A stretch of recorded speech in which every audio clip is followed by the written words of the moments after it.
Hi, Usama. Thank you for being here with me today. Thank you very much for having me. It's a pleasure.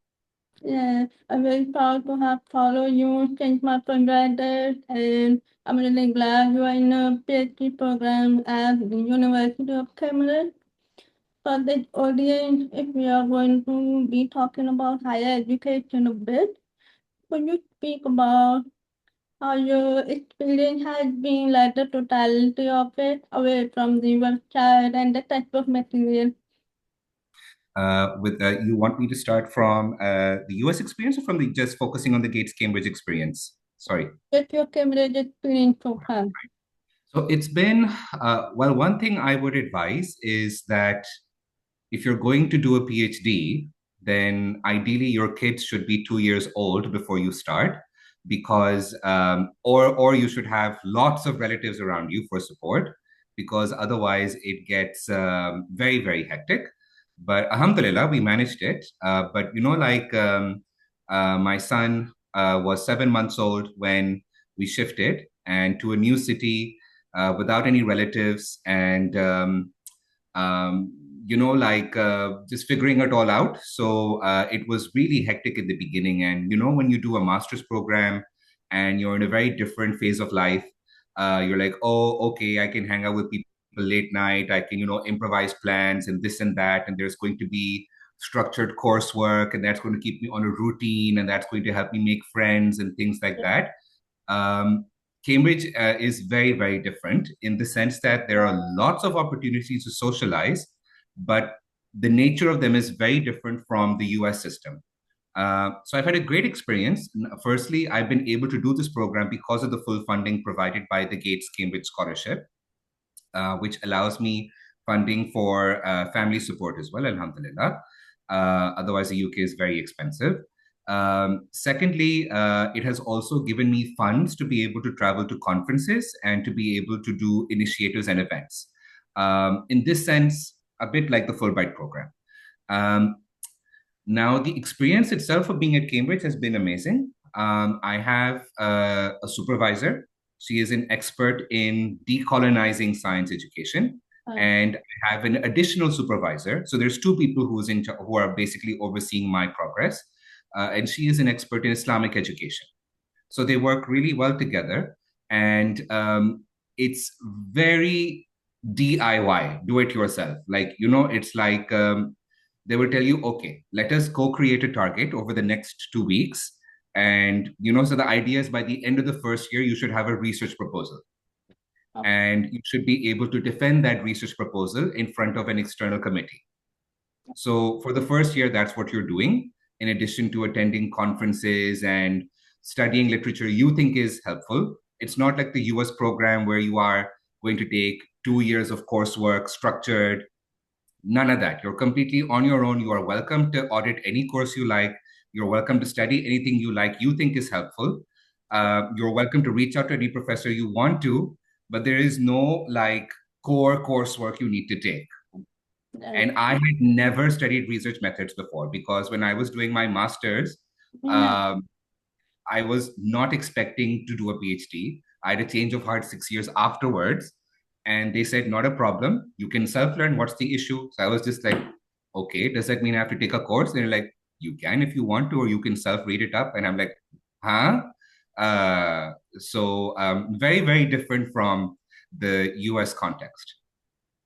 Uh, And uh, I think they understood your sense of independence before, how you led your startup, how you take initiative, and that probably helps you be in this program, like survive in this program to a greater extent. This is something I advise, that not all PhD programs are the same. You need to determine how independent you need to be. At least in the social sciences, they are very do it yourself. In the natural sciences and in engineering, you have to spend a lot of long hours in the lab. Yeah. So I've seen that they have a very different routine. Again, no one is micromanaging them, Mm. but because they have to get their experimental data and they have to work long hours in a lab, they do that. For me, I'm able to work from home or wherever I want, Yeah. and go to the department whenever it is helpful for me. There's Cambridge is abuzz with academic activities all day and night, and there is too much for anyone to be able to attend. So there's lots of incentives to attend. And of course, the cohort is wonderful, and it's a delight to getting to know other people and getting involved with initiatives. So one feels incentivized to do so, but it's not like you're being pushed by the structure to do anything. I'm glad the incentives are there. I think I would do anything to be incentivized to attend the event here. Okay, can I circle back to how did you know that the professors at Cambridge they're interested in the decolonization of science? How did you first come across them? So, well, it was a bit of a like applying for the lottery, if you will. Like, of course, I'd done my master's at Columbia back in the day, graduating in 2017. And I've been a social entrepreneur and working in the science education space in Pakistan. And so I was into my professional career, but a part of me was really longing to become a doctor in some sense and to exercise the intellectual part of my mind again. So I'm like, okay, let me just apply and see what happens. I decided not to apply to the US because a 5 to 7 year PhD sounds really long, and because it would involve taking the GRE again, and I was not in the mood to because I was already really busy with professional life. And yeah, I just decided, okay, let's give it a whirl. And I Googled the websites of Cambridge and Oxford and found professors I thought that were nice. And so it's different from the US system. You have to write a research proposal, like 2,000 words research proposal, and then you email that to your potential supervisor. Yeah, And if they like it, then they'll interview you and so on and so forth. So I was already really passionate about this topic. I did not reverse engineer it according to a professor. This topic has always been of interest to me since my bachelor's days. When I studied physics at LUMS, and I was studying philosophy as well. And I always wondered, why is it that we are studying white men and we are not studying Muhammad Iqbal and what he said about science and religion or any of that? yeah, And uh, then when I did my master's at Columbia as well, my thesis was on rethinking the physics curriculum that we learned at high school, the O-level curriculum, to decolonize it. Though I did not use the language of decolonization at the time, but yeah, that was what it was. So then I spent my professional career being a science educator, yeah. trying to implement my thesis in different contexts. And at the same time, through Saving Nine, my social enterprise focused on first aid and mental health education and community mobilization. I saw that science and religion has a role everywhere. So, mental health, for example, should you just make dua or should you also go see a therapist? If you have a mental health problem, is that simply because there is a problem with your faith, or is there a more holistic solution at play? I saw this to be a dynamic in schools and to be a dynamic in rural areas. Similarly, with regards to, say, when COVID-19 happened, should you go to a masjid to social distance or should you social distance? How Yeah. do you navigate this? What are the thinking tools you need? And of course, colonization had so much to do with it because I think, for example, of why people in KPK in tribal areas refuse to get polio vaccinations. It's because the CIA Yeah. agents went over there and there was distrust created. And this is forgotten to a lot of people who just assume that these people are backwards or something like that, which is why they are refusing this, but that's not the case. So um, I wanted to research this in detail in Pakistani schools. So my research initially was about, let me take a public school, let me take a low cost private school, and let me take a madrasa and see what are students learning about science and religion through their curriculum and how is that shaping their perspectives about social issues. So really, it seems like it came out of nowhere, but a lot of my previous work was kind of building up towards these questions. And I'm like, this is my fantasy topic that I really want to do. And I'm like, if I'm going to do a PhD, I want to do it on something I'm interested in. So I made my research proposal. And I had no idea how to do research. So I kept asking other people I know who were experts in qualitative research, and they advised, this is realistic, this is how you frame this is how you frame that. And then one thing led to another, and I applied. And um, yeah, I got into both Oxford and Cambridge. In Oxford, I did not get funding. In Cambridge, I did. And I'm very grateful for it because my supervisor at Cambridge is from Latin America. She's Brazilian. And my additional supervisor is Pakistani British. And so they build a really rich set of experiences together. One is an atheist, one is a Muslim. So that's also very helpful to work together with. So Alhamdulillah, I'm very grateful it worked out. Yeah, I'm really glad.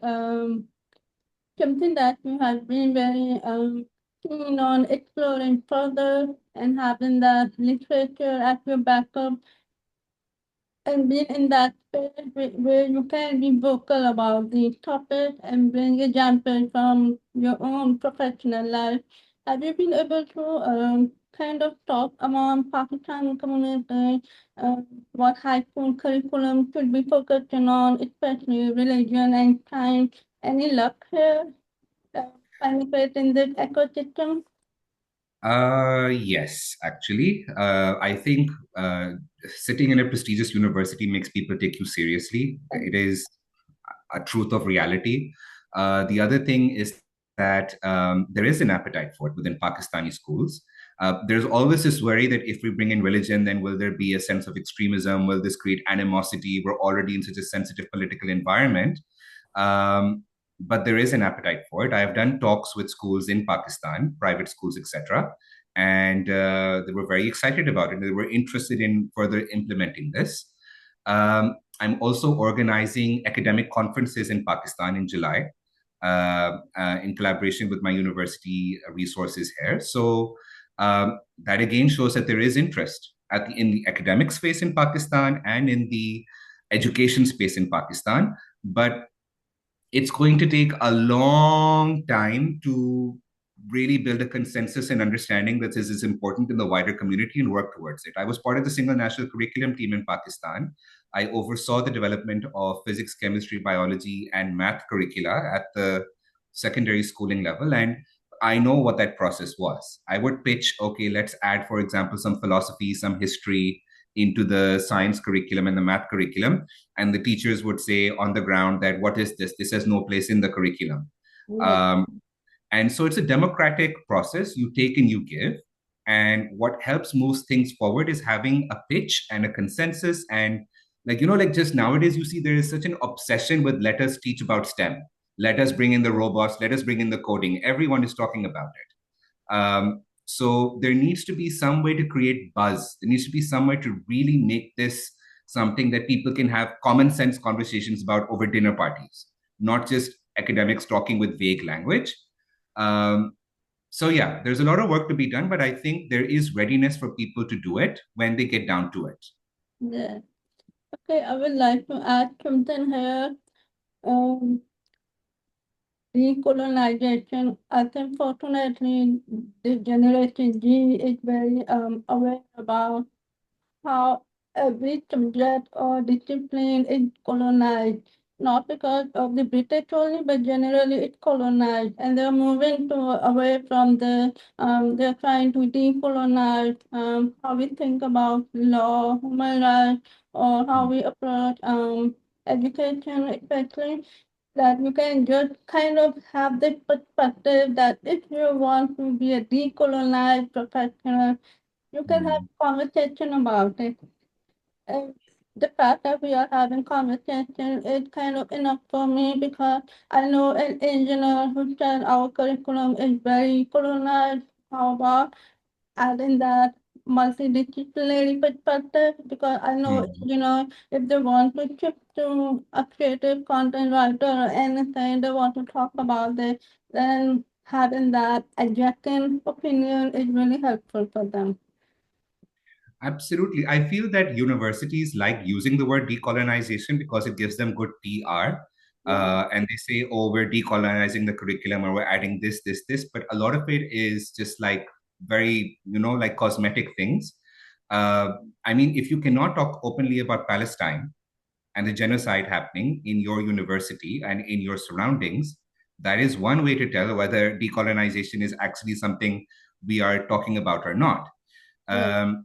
At Cambridge, in my faculty, there has been a fair bit of space to be able to do so. But just look at the larger university, the challenges that are happening. They said that they would divest, and then some of the colleges are now backtracking on that. There has been a crackdown on students across both Oxford and Cambridge, more so at Oxford than at Cambridge, but at both. The university is trying to use all its bureaucracy to sustain its investments in genocidal companies. Now, what is the benefit of being an academic at a space talking about decolonization in airy-fairy intellectual terms while the institution you're sitting at is causing people to die in real time on our screens? So the situation is not as bad as it is in the US right now. But yes, I feel like anti-racism, social justice, decolonization, all of these terms are things that are taught in academics. But as we've seen in the US as well, universities talk the talk, but when it comes to, actually walking the walk around it, a lot of them are proving to be quite hypocritical and defending their neoliberal self-interests rather than actually doing what needs to be done to empower and emancipate and, reconcile things that happened in the past and that are continuing to happen. So yeah, I've been really blessed with a supervisor who's really encouraged me to, for example, stop quoting white men. She's like, why are you quoting Foucault and all these other people in your essays? Why don't you quote people from your own part of the world, like Muhammad Iqbal and, Sir Syed Ahmed Khan, et cetera? Why do you have to build legitimacy by quoting people from the West? And when she started saying that, my mind opened up to the extent to which I had built habits of mind, that are all about ultimately gauging my own worth on the basis of whether a white man has said it before. I mean, I was reading an article about how Pashtunwali, the code of the Pathans, at one point, people would not take it seriously if it was being said by a Pathan. They would take it seriously if it was in an academic paper written by a white man. So when it reaches that level of ridiculousness, you begin to appreciate that you have to decolonize your own habits that have been taught to you from your school education system. It's so interesting, and my mind just opened up. I think if I was in your position, if I had to do literature review, I would probably struggle with that, like going toward the indigenous writers or something which is not mentioned. Did you struggle with this? Like, are there enough literature from non-white people? Well, I mean, you have to look for the literature outside of white-dominated spaces like top-tier publications sometimes, because those top-tier publications are controlled by colonial systems. So rather than looking for publications always in Routledge and Elsevier and, Harvard University Press or whatever, look for alternative sources, look for YouTube videos, look for, poetry, look for alternative spaces in which people express themselves. Having said that, you do have a lot of people who do talk about decolonization with a lot of substance in mainstream journals as well.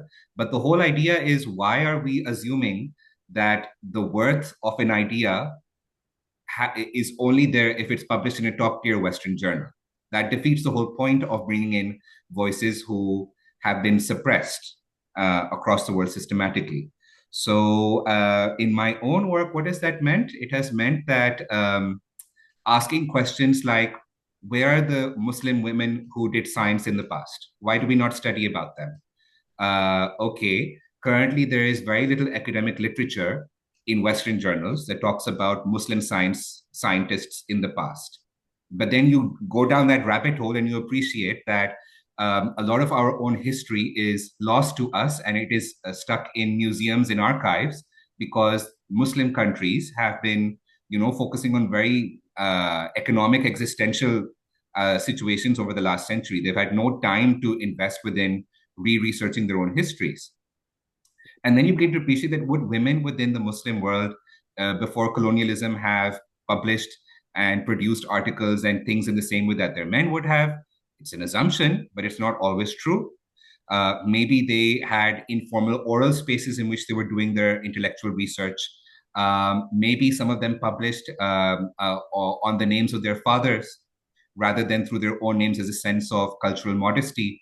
So when you actually start unearthing that, you begin to appreciate that we have to discern. We have to ask ourselves, where is the voice of this person that I think should be there, but is not currently being in spotlight? And then you begin to think of alternative ways of investigating and finding that out. I think, for example, Sheikh Akram Nadwi at Oxford University and from the Deobandi Madrasa system in India, he wrote a book called the Al Muhaddithat, the female Hadith scholars.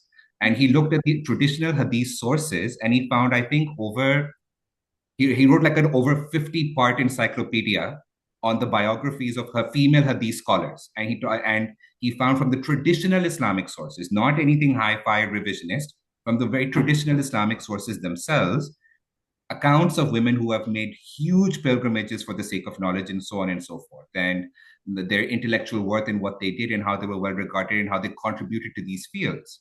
And that's coming out now because people are interested in looking at these questions after centuries of direct colonization. So yeah, these are the questions you tackle.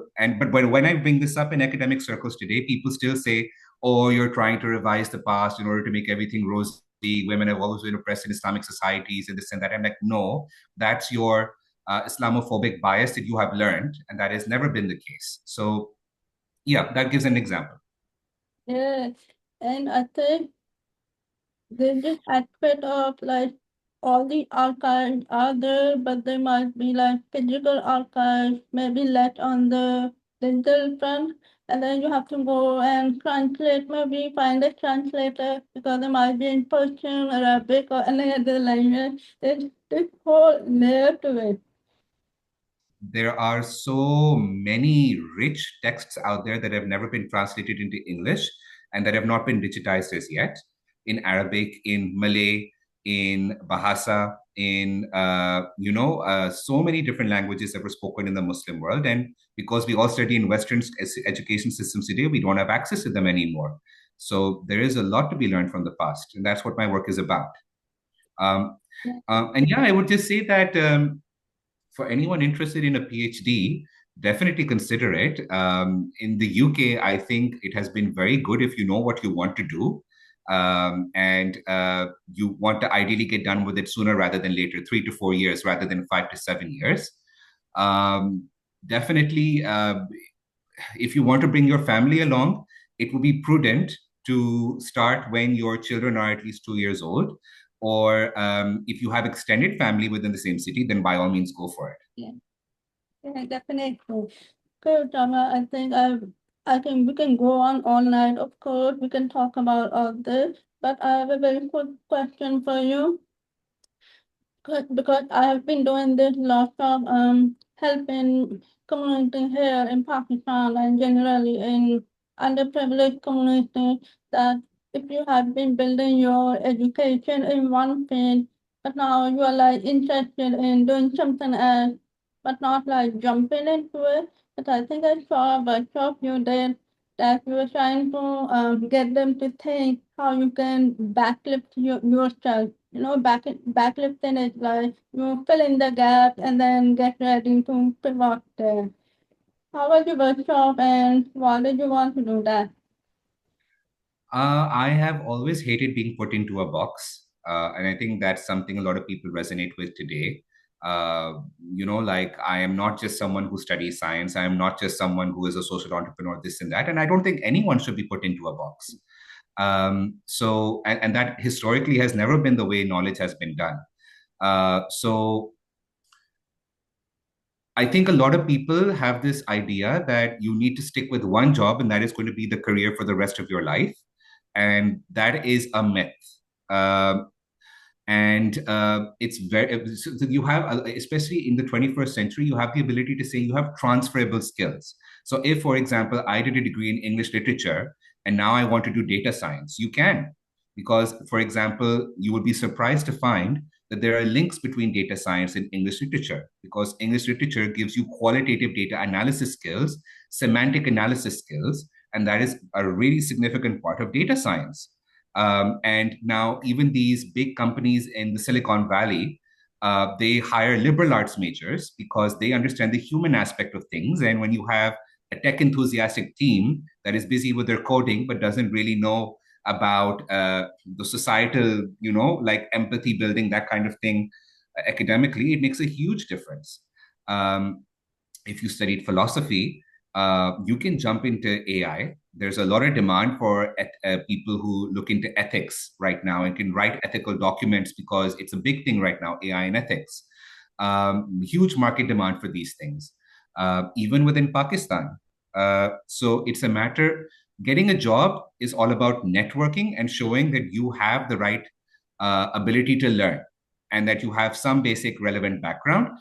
So all of this CV building is important on paper, but ultimately, if you can get an introduction to someone and then they can see, oh, this person actually does understand what I'm talking about, then you will find bypass a lot of this kind of bureaucracy is what I've observed. Similarly, if you want to go from the natural sciences and these STEM fields into the humanities, you can in Pakistan and abroad. And this is now really celebrated. I think the world, even at MIT, when you're studying sciences, they require you to study humanities courses. And for US students, I believe their admission requirement, I'll have to double check, but I think their admission requirement expects that you would have studied some humanities, even if you're like a science person and you're applying to a science program. So the world is changing and we need to capitalize on that. It's a really exciting space. You don't need to put yourself in a box and you can bring different aspects together. And I think the biggest block is just the mental one, that we think we cannot. Yes, And when you actually move past that and you actually start asking people, and you actually start observing or study people's LinkedIn profiles who have made career switches, you begin to appreciate the dramatic changes people have made, and you begin to see how you can follow their career trajectories as well.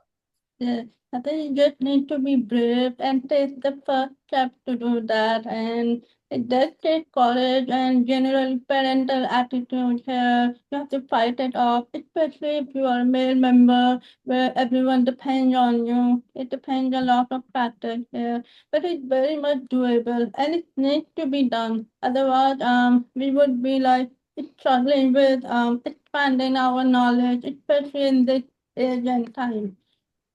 It is very important to be able to explain to people around you who do not understand your field and your vision in simple terms. What are you trying to do and what is your backup plan? And that's very understandable. I mean, if you have a stable career and right now the economy is not doing well, and you now decide, I want to follow my dream, and that's in something very different, they're going to be like, but you need to get married, you need to sustain your marriage, you need to sustain your family, you have these economic pressures. This is such a good job. Now, if you leave it, then what are you going to do? And that's all very valid. So my argument to that is you don't have to do it overnight. You can have your day job. You can try to build a portfolio in another field in the evenings, or you can do part-time job and try to build your portfolio in other fields. And um, with regards to internships, I think I agree with a lot of people that internships should be paid. People exploit unpaid labor. However, if you can, given the reality of the world today, if you can take advantage of someone who is willing to give you their time but cannot pay you, just so you can build a portfolio in another space, do it. Yes, I think I have the same opinion about internship. If it adds value but not getting paid, but it might pay, long-term investment in your career, go for it. It's temporary, come back and do something else. Well, Usama, I can thank you enough for being with us today. And do you have anything like a departing note? Although we are not departing, really, we are going to stay connected on social media. But anything you would like to add for anyone listening to you right now? I would say that the world is changing and we need to accept this reality that the dream Yeah, of going to an Ivy League in the US, for example, is right now very complicated for Pakistanis. And I think that the Western world and the genocide that is happening in Gaza, yeah, uh, and the change in the economic world order, we need to approach the future with an open mind that where we will study and where we plan to live long term is probably going to change. And we need to be open to that and not try to follow the paths of our brothers and sisters just because they are a recent example and that has been a successful formula for them. In exactly the same way that we would talk about our parents that, you know, in your time, things were different and you would have a stable career that you would spend 50 years of your life on, and we don't do that anymore. In the Yes. same way, the formula of going to XYZ Western country and getting a full scholarship and then shifting over there and getting a passport, maybe it's not tenable anymore. And that is okay. Other opportunities will open up. Approach things with an open mind and make dua. Inshallah, something will happen. Well, thank you so much. That is really great takeaway. Especially we have been looking at Asian Islamic University in Indonesia, Malaysia, Thailand, generally just being around Asian countries because we understand the monopoly is there, but now it's not the time. So the shift needs to come to the Asian countries as well.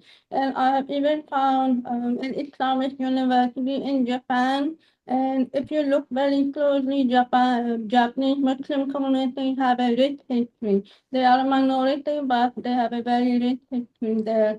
So, so as you were saying earlier, hope against hope and work around the opportunities you can build here. Come on. I had no idea about the Japanese Muslim community. I should look that up. Thank you. That's very, very interesting for my work. And this was a real pleasure, and I hope it is of benefit. Thank you Thank you very so much. much, Khaula. Bye. Thank you. Take care. You. Thank